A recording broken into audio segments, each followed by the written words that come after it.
আসসালামু আলাইকুম, কি অবস্থা সবার? আশা করি সবাই অনেক ভালো আছো। অনেক দিন পর তোমাদের জন্য আরেকটা ক্লাস নিয়ে আসলাম। এতদিন তো ক্লাস 8 এর ক্লাসগুলো যখন আমি করাচ্ছিলাম তখন বারবার বলছিলাম যে 9 এ যখন উঠবা তখন যারা সায়েন্স নিবা তাদের ফিজিক্স, কেমিস্ট্রি এবং বায়োলজি নামে 3টা আলাদা আলাদা সাবজেক্ট থাকবে, বাট সব কিছু চেঞ্জ হয়ে গেছে। তোমাদের নতুন কারিকুলাম আসছে এবং এখানে তোমাদের কোনো গ্রুপ নাই, সায়েন্স, আর্টস, কমার্স নাই। এবং সায়েন্সের ভিতরে এই ক্লাস 9-এ শুধুমাত্র হচ্ছে সায়েন্সের সাবজেক্টগুলো, যেগুলো ফিজিক্স, কেমিস্ট্রি এবং বায়োলজি, এই সাবজেক্টগুলো নাই। এগুলো সব একসাথে মিশিয়ে তারপর বিজ্ঞান নামে একটা সাবজেক্ট করা হয়েছে, আগে যেরকম ছিল ক্লাস 6, 7, 8-এ সেরকম। এবং এই কারিকুলামে কীরকম কী হবে আমরা কেউই আসলে জানি না। সর্বশেষ খবর পাওয়া পর্যন্ত ক্লাস 9-এ তোমাদের কোনো পরীক্ষা হবে না, একবারই গিয়ে ক্লাস 10-এ তোমাদের পরীক্ষা হবে। এটা ভালো না খারাপ বলা যাচ্ছে না, কারণ তোমরাই হচ্ছে প্রথম ব্যাচ, একেবারে তোমাদের দিয়েই এক্সপেরিমেন্টটা করা হচ্ছে। সো এখনই বলা যাচ্ছে না যে এটা ফিউচারে ভালো কিছু আনবে নাকি খারাপ কিছু আনবে। যাই হোক, আমরা তো এখানে কিছুই করতে পারি না, জাস্ট আমরা আমাদের কাজগুলো ভালোভাবে করতে পারি। সো এই ক্লাসটা আমি চেষ্টা করব যতটা ডিটেলসে সম্ভব বা যতটা সহজভাবে সম্ভব এই অধ্যায়টাকে তোমাদের সামনে প্রেজেন্ট করা, যাতে তোমরা বুঝতেও পারো এবং খুব সহজে মনে রাখতে পারো। সো আমাদের ফার্স্ট চ্যাপ্টার, যেটা প্রথম অধ্যায়, এটার নাম হচ্ছে নিউটনের সূত্র বা ল অফ নিউটন, যাই বলি না কেন। সো চলো শুরু করি। নিউটনের সূত্রের আগে আমাদের বইয়ে কিছু ইন্টারেস্টিং জিনিস দেওয়া আছে, যে বিজ্ঞান কিভাবে সৃষ্টি হয় বা বিজ্ঞানের তত্ত্ব, থিওরি, এই জিনিসগুলো কি। এখানে বাংলায় লেখা আছে যে অনুমিতি, স্বীকার্য, তত্ত্ব, সূত্র। ইংলিশে বললে হাইপোথিসিস, পোস্টুলেট, থিওরি অ্যান্ড ল। এই শব্দগুলোর সাথে তোমরা একেবারেই পরিচিত না, ইংলিশ বলো বা বাংলা বলো। অনুমিতি, তারপর স্বীকার্য, তত্ত্ব, সূত্র, এই দুইটা হয়তো শুনছো, বাট জিনিস দুইটা কি আসলে, এই জিনিস দুইটার সংজ্ঞা বা ব্যাখ্যা এগুলো তোমরা পড়ো নাই। সো এই জিনিসগুলো বোঝানোর জন্য আমি আগে সংজ্ঞা না দিয়ে তোমাদেরকে একটা উদাহরণ দিই। ধরো তুমি চিন্তা করলা যে তুমি অনেক বড় বিজ্ঞানী হবা, সো এই জন্য আগে থেকেই প্র্যাকটিস করতে চাও। সো এই জন্য কী করলা, তুমি এখনই এক্সপেরিমেন্ট শুরু করলা যে একটা থিওরি বা ল দাঁড় করাবা, বা তুমি নতুন কিছু একটা আবিষ্কার করবা। সো বিজ্ঞানীরা কীভাবে আবিষ্কার করে, আগে তো পরীক্ষা নিরীক্ষা করে বা এক্সপেরিমেন্ট করে। সো এক্সপেরিমেন্টটা করার জন্য তুমি একটা ছাদের উপর সিম্পল একটা এক্সপেরিমেন্ট করলা, নিউটন যেটা করছিল ওই টাইপের এক্সপেরিমেন্ট তুমি করতে চাচ্ছ। সো এই জন্য কী করলা, তুমি ছাদে গেলা এবং ছাদে গিয়ে একটা বাস্কেটবল বা ফুটবল উপর থেকে নিচে ফেলে দিলা। এখন বিজ্ঞানীদের কাজ কি, খাঁটি বিজ্ঞানীরা কী করে, কোনো একটা ঘটনা দেখে সেটাকে পর্যবেক্ষণ করে বা কোনো একটা এক্সপেরিমেন্ট করে সেটাকে নিজেরা পর্যবেক্ষণ করে। তো তুমিও সেরকম চিন্তা করলা যে বিজ্ঞানীদের মতো তুমিও এটাকে পর্যবেক্ষণ করবা, এই ঘটনাটাকে পর্যবেক্ষণ করবা। সো এই ঘটনাটাকে পর্যবেক্ষণ করতে গিয়ে তুমি এখানে কি দেখলা, যে বলটা উপর থেকে নিচে পড়লো। সো এর ব্যাখ্যা কী হতে পারে, তুমি তো এখন পর্যন্ত কিছু জানো না, জাস্ট একটা এক্সপেরিমেন্ট করছো। সো এটার পিছনে কি কি ঘটতে পারে তুমি কিছুই জানো না। সো তুমি চিন্তা করলা কি, কতগুলা ব্যাখ্যা দাঁড় করাইলা নিজের মতো। প্রথমে তুমি চিন্তা করলা যে বলটা উপর থেকে তুমি যে যখন ছেড়ে দিলা তখন নিচে কেন পড়লো, বাতাসেও তো ভেসে থাকতে পারতো, তাই না?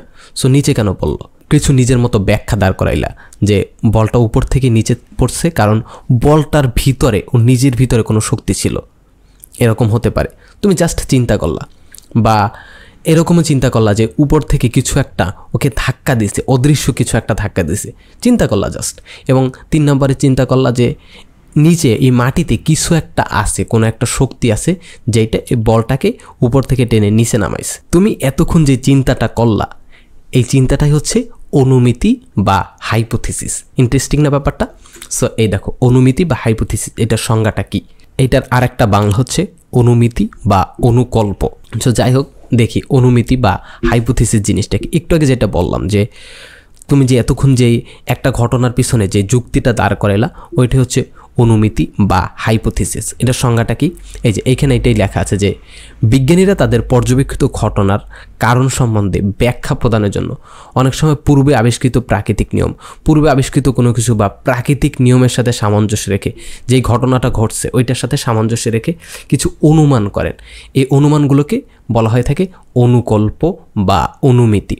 এই যে একটু আগে এই বলটা যে উপর থেকে নিচে পড়লো, এটার পিছনে তুমি নিজের মতো কিছু ব্যাখ্যা দাঁড় করাইলে না, অনুমান করলা না, এইটাই হচ্ছে হাইপোথিসিস। অনুকল্প বা অনুমিতি ব্যাপারটা এরকম না যে তুমি জাস্ট ইচ্ছা মতো যে কোনো কিছু একটা চিন্তা করলা, এর পিছনে অবশ্যই লজিক বা যুক্তি থাকবে, বাট এর পিছনে শক্ত কোনো এভিডেন্স বা প্রমাণ থাকবে না তোমার কাছে, বা এর পিছনে তোমার কোনো সূত্র বা এই টাইপের কিছু থাকবে না। তুমি জাস্ট চিন্তা করলা অনেক কিছু, অনেকগুলা চিন্তা করলা, সেটার ভিতর থেকে একটা সত্যি হতে পারে, একটা মিথ্যা হতে পারে, এরকম অনেকগুলো চিন্তা করলা, এটার ভিতর কিছু সত্যি কিছু মিথ্যা হতে পারে, বা সবগুলোই মিথ্যা হতে পারে। হাইপোথিসিস ব্যাপারটা এরকম না যে এটা কখনোই মিথ্যা প্রমাণিত হতে পারবে না। হাইপোথিসিস মিথ্যা প্রমাণিত হতে পারে, আবার তোমার যে হাইপোথিসিস সেটা সত্য প্রমাণিত হতে পারে ফিউচারে। সো এটার ব্যাপারে আর কি লেখা আছে দেখি।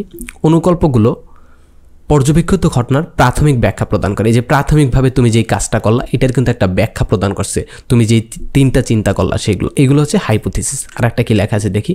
অনুকল্পগুলো সত্যতা যাচাইয়ের জন্য পরীক্ষা নিরীক্ষা করা হয়, এবং এই যে পরীক্ষা নিরীক্ষায় তা সত্য প্রমাণিত হলে তখন তা তত্ত্বে পরিণত হয়। এই লাইনটা আপাতত স্কিপ করো, এটা হচ্ছে আমরা তত্ত্ব বা থিওরি যখন পড়বো তখন হচ্ছে এটা আমরা ব্যাখ্যা করব।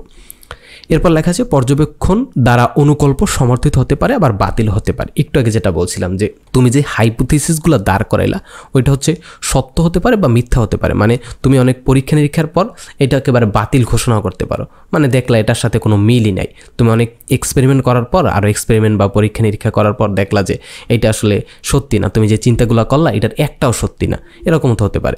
আবার এমন হইতে পারে যে তুমি যেগুলো চিন্তা করলা সবগুলোই সত্যি হইতেই পারে। সো এই ব্যাপারটা একটু আগে যে এক্সাম্পলটা দিলাম এইটাও যদি তোমাদের মনে না থাকে তাহলে আর একটা ইন্টারেস্টিং জিনিস দিয়ে তোমরা মনে রাখতে পারো। ধরো তোমার পাশের বাসার আন্টি তো সবসময় ডেঞ্জারাস হয়, তাই না? সো পাশের বাসার আন্টি তোমাকে কোনো একদিন গার্লস স্কুলের সামনে দাঁড়ানো দেখলো। সো এখন ওই আন্টি কিন্তু অনেকগুলো চিন্তা ভাবনা করবে, হাইপোথিসিস দাঁড় করাবে যে তুমি ওইখানে কেন গেছো, হয়তো কাউকে দেখার জন্য গেছো বা তুমি কোনো খারাপ কাজ করে ওই জন্য গেছো, এরকম অনেকগুলো হাইপোথিসিস দাঁড় করাবে। সো উনি যেই ধারণাগুলো করলো ওইগুলোই কিন্তু হাইপোথিসিস বা অনুমিতি। এই হাইপোথিসিসগুলো তো মিথ্যা হতে পারে তুমি কোনো অসৎ উদ্দেশ্যে গার্লস স্কুলের সামনে যাও নাই, হয়তো কোনো কিছু কিনতে গার্লস স্কুলের সামনে কোনো দোকানে গেছো, তখন ওই পাশের বাসার আন্টি তোমাকে দেখছে। আবার পাশের বাসার আন্টির চিন্তাভাবনাও তো সত্যি হতে পারে, তাই না? সো এইটা দিয়ে তোমরা হচ্ছে হাইপোথিসিস বা অনুমিতিটাকে মনে রাখতে পারো। এরপরে হচ্ছে পোস্টুলেট বা স্বীকার্য। এই জিনিসটা কি, এটার সংজ্ঞাটা একটু আগে দেখে নিই, তারপর আমরা ব্যাখ্যা করছি। কোনো গাণিতিক মডেল বা সূত্র প্রতিষ্ঠা করার জন্য কিছু পূর্ব শর্ত স্বীকার করেনি, আগে থেকে আমরা কিছু স্বীকার করিনি এইরকম কিছু, তবে ওই পূর্ব শর্তসমূহকে স্বীকার্য বা পোস্টুলেটস বলে। সাধারণত কোনো বৈজ্ঞানিক তত্ত্ব একটি সার্বিক বিবৃতি দিয়ে শুরু হয়, সেটাই স্বীকার্য। স্বীকার্যটা কি, ধরো আমরা কোনো কিছু আগে থেকে মেনে নিই, পরীক্ষা নিরীক্ষা ছাড়াই এটাকে আমরা মেনে নিই, তারপর হচ্ছে ওইটার মাধ্যমে বা ওইটার উপর ভিত্তি করে পরবর্তী জিনিসগুলোকে ব্যাখ্যা করি। যেমন উদাহরণ দিলে বুঝবা, ছোটোবেলা থেকেই তো আমরা পড়ে আসছি যে ইলেকট্রন নিউক্লিয়াসের চারপাশে ঘোরে, এবং মানে এতটুকুই পড়ছো ছোটোবেলায়। এরপরে হচ্ছে তোমরা যখন ইন্টারভিউ উঠবা তখন আরও অনেক কিছু পড়বা যে এই ইলেকট্রনগুলো কীভাবে ঘোরে, এর হচ্ছে গতিবেগ কত, এরা নিউক্লিয়াসের কত দূর দিয়ে ঘোরে। এই সবগুলো কিন্তু ওই স্বীকার্যটার উপর ভিত্তি করে প্রতিষ্ঠিত। মানে প্রথমে যে স্বীকার করে নিয়েছিলাম যে ইলেকট্রন নিউক্লিয়াসের চারদিকে ঘোরে, এটার সপক্ষে কিন্তু কোনো যুক্তি নাই, মানে কি বলে পরীক্ষা নিরীক্ষা দ্বারা এটা কিন্তু প্রমাণিত না, এটা জাস্ট আমরা হচ্ছে স্বীকার করে নিছি, এবং এটার উপর ভিত্তি করে আমরা পরবর্তীতে অনেক থিওরি দাঁড় করাইছি। সো এই টাইপের জিনিসগুলোকে বলা হয় থাকে স্বীকার্য। আরও অনেক স্বীকার্য আছে, তোমরা যখন ম্যাথ করো তখন দেখো। যেমন আর একটা স্বীকার্যর কথা বলি যে এই যে ধরো দুইটা বিন্দু, সো এই দুইটা বিন্দুর দ্বারা একটা সরলরেখা তৈরি করা যাবে, মানে এই দুইটা বিন্দুকেই অতিক্রম করে এরকম সরলরেখা পৃথিবীতে একটা। সো এটা হচ্ছে একটা স্বীকার্য, এর পক্ষে হচ্ছে কোনো প্রমাণ নাই কি, এটা হচ্ছে সূত্র দ্বারা হয়তো প্রমাণ করা যায় না, এটাকে স্বীকার করে নিয়ে আমরা হচ্ছে বিভিন্ন উপপাদ্য আমরা প্রমাণ করি। সো এটাই হচ্ছে স্বীকার্য বা পোস্টুলেটস। এরপরে হচ্ছে তত্ত্ব বা থিওরি। এখন আগের ঘটনায় আমরা ফেরত যাই। তত্ত্ব বা থিওরি মানে কি, এখানে কি লেখা আছে একটু দেখি আমাদের বইতে, যে পরীক্ষা নিরীক্ষা দ্বারা প্রমাণিত অনুকল্প মানে কি, অনুকল্প বা অনুমিতি, এটা হচ্ছে হাইপোথিসিস। অনেক পরীক্ষা নিরীক্ষা দ্বারা যখন কোনো তুমি হাইপোথিসিসকে প্রমাণ করবা সেটা হচ্ছে তত্ত্ব বা থিওরি। একটু আগে আমরা যে এক্সাম্পলটা দিয়েছিলাম যে তুমি খাঁটি বিজ্ঞানী হওয়ার চেষ্টা করতে গিয়ে তুমি ছাদ থেকে একটা বল ফেলে দিয়ে এক্সপেরিমেন্ট করলা, এবং এক্সপেরিমেন্টের উপর ভিত্তি করে তুমি কতগুলো হাইপোথিসিস দাঁড় করাইছো যে বলটা কী জন্য মাটিতে পড়লো, ওর ভিতরে কোনো শক্তি আছে কি না, তারপর হচ্ছে মাটি থেকে কোনো শক্তি বের হয়ে বা মাটির ভিতর কোনো শক্তি আছে কিনা যেটা বলটাকে টেনে নিচে নামাইছে বা উপর থেকে কেউ ধাক্কা দিচ্ছে কিনা। সো একটা একটা করে তুমি পরীক্ষা নিরীক্ষা করলা। ধরো প্রথম তুমি কি চিন্তা করছিলা যে বলটা নিজের কোনো শক্তি আছে। সো অনেক পরীক্ষা নিরীক্ষার পর তুমি দেখলা যে বলের নিজের ভিতর কোনো শক্তি নাই। সো বলের শক্তি সো এটা নাই, মানে এটা সম্ভব না। সো তুমি অনেক পরীক্ষা নিরীক্ষা দ্বারা এটা প্রমাণ করলা। তারপরে কি প্রমাণ করলা? তারপরে তুমি আর একটা লজিক বা হাইপোথিসিস নিলা তুমি যে উপর থেকে কিছু অদৃশ্য শক্তি ধাক্কা দিছে। সো অদৃশ্য শক্তি,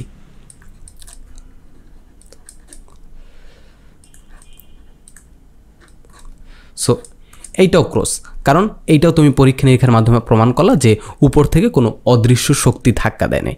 এবং সর্বশেষ যেই হাইপোথিসিসটা তুমি চিন্তা করছিলা যে মাটির ভিতরে কোনো শক্তি আছে বা পৃথিবীর নিজের কোনো অদৃশ্য বল আছে যেটা তোমার ফুটবল বা বাস্কেট বলটাকে টেনে নিচে নামাইছে। সো এইটাই হচ্ছে তুমি প্রমাণ করলা। সো এইটাই হচ্ছে এই অনুকল্পটা প্রমাণ করার পর যেটা প্রমাণিত হয়েছে। সো এইটি হচ্ছে তত্ত্ব বা থিওরি। বৈজ্ঞানিক তত্ত্বের সাহায্যে বা থিওরির সাহায্যে প্রাকৃতিক কোনো ঘটনাকে সবচেয়ে সহজভাবে বা বিশ্বাসযোগ্যভাবে ব্যাখ্যা করা যায়। যে এই ঘটনাটা কী ঘটছিল, যে বলটা নিচে পড়লো। সো তুমি এই ঘটনাটার ব্যাখ্যা কী দিলা যে পৃথিবীর নিজের একটা শক্তি আছে বা টান আছে বা বল আছে, ও ওই টানের মাধ্যমে ওই বলের মাধ্যমে এই তোমার ফুটবলটাকে বা ভলিবলটাকে টেনে নিচে নামাইছে। সো এইটি হচ্ছে থিওরি বা তত্ত্ব। আশা করি এই থিওরি বা তত্ত্ব এই ব্যাপারটা তোমাদের কাছে ক্লিয়ার হয়েছে। এরপরে কি, এরপরে আছে হচ্ছে সূত্র বা ল। সো এইটার সংজ্ঞাটা দেখি আমরা, যে বিজ্ঞানের ভাষার সূত্র হলো এমন একটা বিবৃতি যেটা কোনো একটি সুনির্দিষ্ট প্রাকৃতিক ঘটনার বর্ণনা দেয় কিভাবে, যে গাণিতিক নিয়মে বর্ণনা দেয়, সেইটাকে সাধারণত আমরা সূত্র বা ল বলে থাকি। সো এখানে আর একটা সংজ্ঞা লেখা আছে, দুইটা সংজ্ঞা আছে। সো যেইটা তোমাদের কাছে সহজ যা লাগে তোমরা সেইটাই পড়বা। যখন কোনো ঘটনা একটা নির্দিষ্ট গাণিতিক নিয়মে ঘটে, গাণিতিক নিয়ম মেনে ঘটে, তখন ওই ঘটনাটাকে ব্যাখ্যা করতে পারে এমন একটা সমীকরণকে বলা হয়ে থাকে ল বা সূত্র। যেমন ধরো এই উপর থেকে একটা বলের উদাহরণ দিই। সো এই বলটা কত বেগে তুমি যখন মাটিতে ফেলবা তখন কত বেগে পড়বে, সো এইটা পর্যন্ত তুমি আগে থেকে প্রেডিক্ট করতে পারবা, ক্যালকুলেট করতে পারবা সূত্রের মাধ্যমে। এইটাই হচ্ছে ল বা সূত্র, যেটা হচ্ছে তোমার বর্তমান ঘটনাটাকেও গাণিতিক নিয়মে ব্যাখ্যা দিতে পারে এবং ফিউচারে কি ঘটবে সেটাও তুমি প্রেডিক্ট করতে পারো। সেটা হচ্ছে সূত্র বা ল। সো আশা করি এই ব্যাপারগুলো তোমাদের কাছে ক্লিয়ার হয়েছে। এই যে অনুমিতি, স্বীকার্য, তত্ত্ব ও সূত্র, মানে hypothesis, postulate, theory and law. So এই ব্যাপারটা তোমাদের কাছে ক্লিয়ার হইলে বা এই ব্যাপারে কোনো তোমাদের যদি কোশ্চেন থাকে যে এই জায়গায় বুঝো নাই, নির্দ্বিধায় কমেন্ট করতে পারো। ভদ্র ভাষায় যদি কোনো সমালোচনা করতে চাও সেটাও করতে পারো। আমার ভিতর ওই রকম কোনো জিনিস নেই যে স্টুডেন্টটা আমার সমালোচনা করতে পারবে না, বা জাস্ট গালি দিও না, তাহলেই হয়েছে। সো এই ছিল আজকের ক্লাস। আর একটা কথা, যে আমরা ফিউচারে আরও অনেক কিছু করতে চাচ্ছি, যেমন ইন্টারেক্টিভ পিডিএফ বুক লঞ্চ করতে চাচ্ছি। তারপর হচ্ছে এই ক্লাসগুলোর নোট খুব ভালোভাবে অর্গানাইজ ওয়েতে তোমাদের দিতে চাচ্ছি, অ্যান্ড তোমাদের পরীক্ষা নেওয়ার জন্য এক্সাম সিস্টেম বিল্ড করছি। সো এই জিনিসগুলো তুমি যদি পেতে চাও, আমি নিচে একটা ফর্ম দিয়ে দেবো। ফর্মে তুমি হচ্ছে তোমার নাম্বার বা ইমেল আইডি যদি তুমি দিয়ে দাও, তাহলে হচ্ছে আমরা এগুলো লঞ্চ হলে তোমাদেরকে ইমেল বা SMS এর মাধ্যমে জানিয়ে দেবো। আর আমাদের একটা কমিউনিটি আছে, ছোটোখাটো গ্রুপ আছে। সো ওই গ্রুপে তুমি যদি জয়েন করো, তুমি যে কোনো কোশ্চেন এখানে যদি অ্যান্সার নাও পাও, ওখানে যদি কোশ্চেন করো, আশা করি তোমাদের বড় ভাইয়া আপুরা আছে, ওরা কেউ না কেউ তোমাদের অ্যান্সার দিয়ে দেবে। সো এই ছিল আজকের ক্লাস। দেখা হবে পরবর্তী ভিডিওতে। আসসালামু আলাইকুম।